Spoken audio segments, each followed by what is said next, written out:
Yeah. And when you get to a point where, you know what, I don't want to be in this situation anymore. Mm-hmm. I don't want to be low anymore. Amen. I'm a testimony that I don't want my finances to be. You talking to somebody that had, I won't even tell you how much money I had in the bank at one time. Money, just money for days. Do you hear me? So ignorant that I didn't even, this was back when I was in college, so ignorant that I didn't even buy a car. I didn't even try, I had that enough money to not put a down payment. This is how ignorant I was. Not put a down payment on a car, but I'm talking about buying a nice car right now. Do you hear me? Didn't do it. You know what I did? I spent it on shoes. I spent it on money. I was taking people out to eat. I was doing everything that I wasn't supposed to do. Only thing I did with that money, I take it back, that I did do, I went home, I flew home, and I blessed my pastor with, which he's dead now, but I blessed him with the big lump sum of money, and they probably fell on the floor when they see all that way. But that was ignorance. If I had chose to be responsible at that time, and if I wasn't ignorant to the fact that money don't just, you don't get that kind of money every day, I probably would have done something with that money. Probably would have invested in some stocks or something like that, because it was quite a nice penny. And every time I think about it, it actually makes me sick. Those are the kind of experiences that what my mama says will learn you. Old people say this. It will learn you. Because once you make a mistake that big, and people tell you about your mistake all the time, I guarantee you won't do it again. God can give you that kind of money again, it ain't going to be put on no shoes. But it shows the ignorance. And it shows what I chose to do at that time. I didn't choose to. Now that would have really been taking up my bed and walking. Because that would have set me up. Do you hear me? It would have set me up. If I would have put that money and left it there, there was money that would have accrued over time. But when you're ignorant to things, you don't know. And if you're not like the woman with the issue of blood that was persistent, she could have given an excuse too. She could have been ignorant too. And said, you know what, keep passing by, but because I'm scared. And another thing, fear. Yes. Talk about it. Fear will keep you from doing some things. Yes. Example. Everybody knows I went to school at ORU. Loved my time at ORU, but I was ignorant. And so I didn't do my work. I did enough to get by. I did enough to walk across that stage. And every time I think about it, it bothers me because I should have done this. I had one class. This is the God's truth. And if anybody in here is in school, don't do this. I had one class that I needed to pass. One. And I didn't pass it. I did just enough. I got a D in that class. The professor of that class said, nope. I'm not giving you the diploma because you need to do this paper over.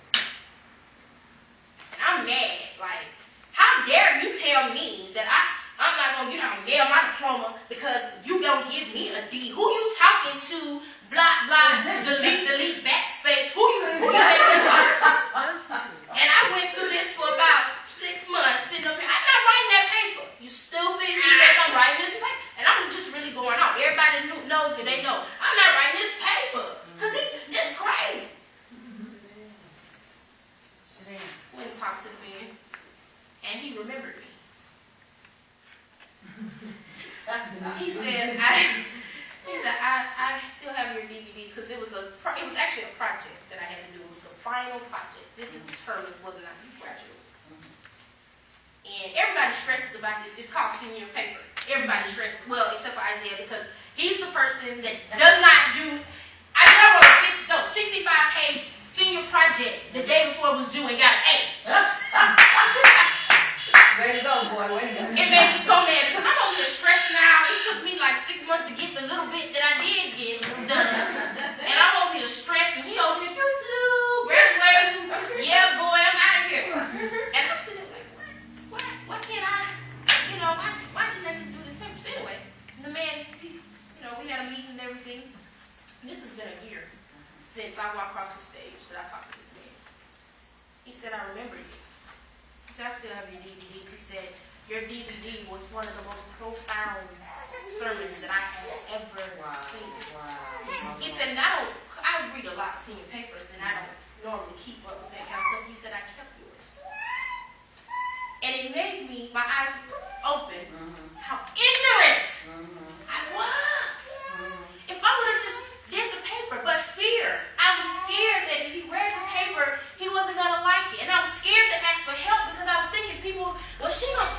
been graduated. And so, what I should have been in my master's a long time ago. I'm starting my master's in the fall. Thank God. But I should have been in my master's over 2 years ago, but I was so scared. I was scared. Scared that I wasn't going to succeed. Scared that I wasn't going to be, I mean, I don't know if you see it, but I see it all over me. There's business all over me, and I know that. And there are things that I'm supposed to do. But I'm so scared, just scared. And fear. Maybe the man was scared. You don't know. But scared equals ignorance equals complacency. So, and I'm going to end this because, you know, it's time to look, but I'm ready. It's all right. But I'm choosing now. I don't want to be ignorant anymore. That's right. I want to take up my mat and walk. And I want to walk in a place that is flowing. And I always pray that God send me to a place that is flowing with milk and honey. Because that's what He intended. He intended for us to be in that place. He intended for us to have an abundance. And I'm not just talking about money again. That's it. God doesn't rain down. Say that. Now, He can, Lord. God isn't the creator of all. Okay, He can rain down some $100 bills if He wants to. But it normally doesn't come in that fashion.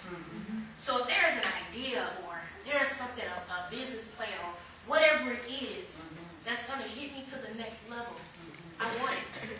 But I'm choosing today. Actually, I chose when I first, thought about this. But I chose it. And I mean, when you start thinking about things in another perspective, there's a guy, I don't know, you may know him, Calvin Bell. I said Calvin Bell. Phenomenal. Well, no, if you ever get a chance to just sit, listen to this man's wisdom. He went from nothing, I'm sure you heard his testimony before, living in his car. Living in his car, not even having 25 cents to get a package of noodles. You hear me? He was homeless. He made a joke one time, he said he had a car. And the people borrowed his radio. They stole it, but he said they borrowed it and never returned it. And just listening to him talk about how he didn't have nothing. He said he had this lady that goes to, I don't know if she goes to his church now or she's still at the other church, but she gave him a blanket. You know what? He walks around with that blanket on because it reminds him of where he came from. This man drives a Range Rover now. He's like, whether you ever get a chance to Google him because he is a very well-respected man in Tulsa. And I'm talking about he has deals with Anderson Cooper, CNN, all these people. And he just started his own church too, not too long ago. He said, it's over there about where y'all live, in that little shopping center. Yeah. Oh, yes. Okay. And this man is phenomenal. Yeah. Yes. And he was talking to some of my friends last weekend. And we know him because we went to, Greenwood, but it's now called Transformation Church. Yeah. And he used to, be a pastor there. I don't know if he was the pastor, but he was a pastor there. And they were talking to him, and I wish I could have been there to just listen. They said that he talked to them for about 2 hours on just leadership and on wisdom. And this is a man that, he has to have bodyguards around him now because he's really something. And I remember him when he didn't have no bodyguards, but now he literally has to have bodyguards and stuff around him because he has gotten so big. And I've seen what he spoke years and years and years ago. He came from Rod Parsley's church. And the day he opened his church, I was there at the opening. And I'm going to say this, no mistake. But I remember him showing the video of Rod Parsley told him. He prophesied, he said, you see this? You see all that? Rod Parsley got a big church. He said, see this? He said, this is going to be you. This was when he was a skinny little scrawny Calvin from Alabama, baby. And he was getting ready to come to, I think it was ORU. Did he go to ORU? Or Raymond or somebody. School here. Yeah, it was some school here that he was going to. I don't know if it was ORU. But they pulled him on stage and they said, you see this? One day all of this is going to be yours and more. And I remember that now he has his church, he has these businesses and all this stuff, and he's thriving. But anyway, I said all that to say this. My friend asked him, she said, how did you become so successful? And he laughed. And she said she didn't know what he was about to say because he's a funny guy. He said, I asked for the impossible. He said, people don't, God for the power of God. He said, I asked God for the impossible. He said, I asked for the things that other people would never dare to ask for. And I thought about that. And I said, oh, is that the secret? So not only am I going to take up my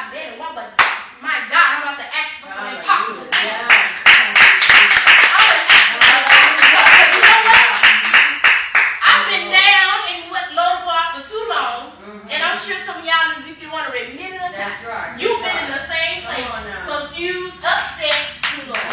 too long. Yeah. And it is literally time Mhm. to pick up your bed of complacency, your bed of depression, your bed of whatever it is, and walk. Hallelujah. And not only while you're walking, Mhm. but you ask for the impossible. And I'm not talking about God, give me a car, because I need a car. No. That ain't the impossible, because God can do that. I'm talking about the impossible as you know you ain't got no money in the bank account. You know you ain't got nothing, but you going up to the Porsche dealership. Yes, Lord. Hallelujah. This man went from driving nothing Mhm. to driving a Range Rover. Do you hear me? Yeah. And a Range Rover ain't no little sports utility vehicle, okay? Yeah. Them things like $100,000. Yeah. And the one that he got is customized, boo. No. Don't play. Don't play. This man walks around with no suits, those men. Be dressed to the T. I don't know. You hear me to the T. Mhm. He came from nothing. Yeah. I mean, everything. Not only was everything when he got to a place when he had that Range Rover and all this other stuff, it was all stripped from him. He lost a condo, and this is stuff I'm not telling you his business because this is stuff you can find out about him and he will personally tell you. Lost his condo, lost everything. People that was backing him, people that was supporting him, everybody. Just left. And what do when you're at that place when you feel so low and so alone? No. And my friend, like I said, you could be in a room full of people and you still alone. That's right. That's alone.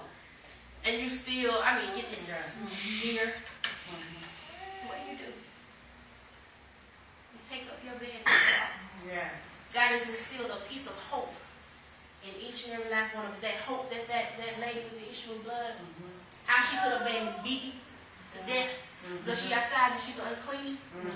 That hope, that thing, that even when you want to give up, even when you want to cry, and I've been there, even when you find yourself, I literally have found myself in places where I'm telling you, the only thing I could do was cry and pray. And it's something so powerful when you're hurting the most. It's something so powerful when you can still say hallelujah. I'm talking about tears flowing, you can't stop them from flowing. But you're still saying hallelujah. And in those times, God will literally wrap his arms around you. And I've been there. I remember one time I had done something I shouldn't have did. I was like 13 years old, okay? I didn't even know God to be my Savior, but I knew enough to say, forgive me, Jesus. I knew that. And I remember sitting in church, and I felt so condemned. I was like, Lord, I'm just a horrible person. This is just horrible. Okay? I'm just horrible and I'm stupid. That's what every time I get mad at myself, I'm like, I'm stupid. Why did you do that, stupid? And I've been saying that forever.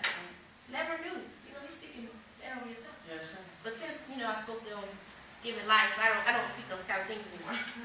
Anyway, I remember sitting there, and I remember saying, God, forgive me. And I remember crying about this situation and crying and crying and crying. And I remember one night I woke up in the middle of the night, I still was crying about this situation, just crying. And I literally felt somebody come around me and just put their arms. And see, you don't understand, because if you never had a father to wrap his arms around you, and if you've been in a place for so long where everybody counts on you, okay? And when you mess up, it's attached to other people. Even at 13 years old, it's attached to other people. You become in a place where everything has to be perfect. Complacency. And you might say, well, how is everything can be perfect and you're complacent? Because you began, oh, I can't do this because that person's going to be mad at me. And if I do this and you never grow, because you're always at the place where somebody else wants you to be. That's right. You're always low because somebody else told you that you were going to be low. You're always feeling, but you have to be perfect to everybody else around you. And that's, hello, even in my adult life, that's where I've been. For a long time, I have to be perfect for everybody around me. I gotta be, Ashlee, you better be strong, because if you don't, you got this person that's going, and that's so much pressure. And I know some of y'all probably in there right now. You got to be. If you don't do, ain't nobody else gonna do it. And you become complacent. Yeah. Trying to be perfect. Yeah. And you know what you forget about? You forget about is God has already called you. He's already ordained. He knows your beginning from the beginning. Yes. And He told you. He already named you. Yes. He knows exactly what you're going to be. So while you're trying to be somebody else and you're complacent in this spot, and you're trying to do something else to please somebody else or whatever it is, you're stuck. And guess what? Everybody else, I'm going to live my life. I do what I'm going to do. Yeah. And you're stuck. But you can choose today. So take up your bed and walk. Hallelujah. And even though I didn't have a father, and some of you may not have a father either, who knows? And maybe things didn't go the way that you planned them. And maybe somebody said something to you that has stuck with you for so many years. An example. I'm going to say this in a little bit. I said that before, but anyway, I got to something else. But I remember this lady, I was probably like 14 or 15. And when you're called to something, I know that I'm called to women. Not only that's only what my ministry is, but I know that I'm called to people that have women that have been broken, women that have been abused by men, or maybe they didn't have a father growing up, or whatever the case may be, but the security level. And the enemy tried to hit me a long time ago because insecurity. I was so insecure. I told y'all I couldn't look at myself in the mirror. I thought I was ugly. I thought I was the ugliest thing that was walking. And I remember this lady. She was gorgeous lady. And I'm from the South, so they always tell you, oh, the light-skinned girls, they think they this. See, that kind of stuff is instilled in you from a child. And growing up with a black mother, okay, my mother's probably about your color, a little bit darker. If you're from the South, you understand. I don't know if they did it in New York. No, they didn't. They tell you that the brown-skinned people are the ugly ones. And then light-skinned people, you're better. So all my life I had people telling me, I just got a dark family. You're better than you think you think this. So that insecurity was always instilled because I never wanted anybody to think that I was better than anybody, right? Remember this lady, I was minding my own business, probably like 14 or 15 years old. This lady, she was gorgeous. Light skinned, so you know, of course my mind is thinking, oh, she's beautiful because she's light skinned. Ignorance, okay? Ignorance. That's what it is. This lady had this husband, I don't even know if the man was fired or not. I don't even know, I wasn't even looking at the man. I'll never forget this lady. Stand up here. This lady did to me. And I'm just telling you this because it will put you in a place where you're complacent for the rest of your life. Like, you really will think this way. She did this. She saw me coming and she did this. And I'm like 14 or 15 years old. And I saw that. And then it kind of did something to me. It kind of twerked my mind a little bit. Why would this lady? She's gorgeous. The enemy tried to instill insecurity in me that day, that very day. Because I thought inferiority, that's what I should say. Inferior to other people who you feel like are better than you or prettier than you. And that was instilled in me that day that you better be better than everybody else. But all inside I was so insecure. I couldn't look at myself in the mirror because I thought I was ugly. But I would play this role like, girl, I'm so fine. Now when I say it now, please believe I do believe that I'm gorgeous.